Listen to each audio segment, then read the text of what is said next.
सातारा लोकसभा मतदारसंघाचे काँग्रेस एनसीपी आघाडीचे उमेदवार खासदार उदयनराजे भोसले यांच्या प्रचारासाठी आघाडीची जाहीर सभा पार पडली।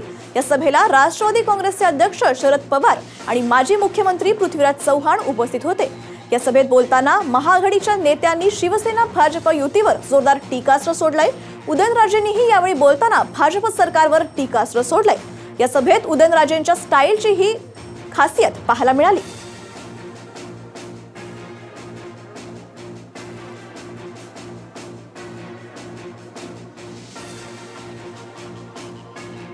नोटाबंदीचा उल्लेख या ठिकाणी केला।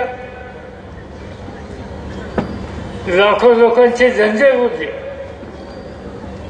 लाखो तरुण बेकार झाले, शेतकरी उद्ध्वस्त झाला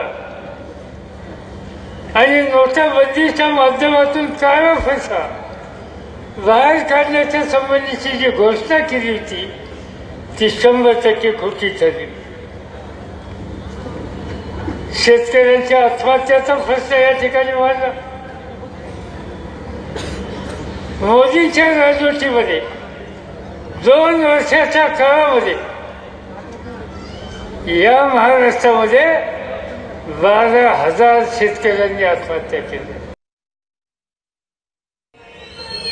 मी ह्या सगळ्यांचा पाठिंबा असल्याशिवाय उगीच बोलणार नाही आणि त्या सगळ्यात जास्त पाठिंबा पवार साहेबांचा आणि ह्या सगळ्या मान्यवरांचा आहेच।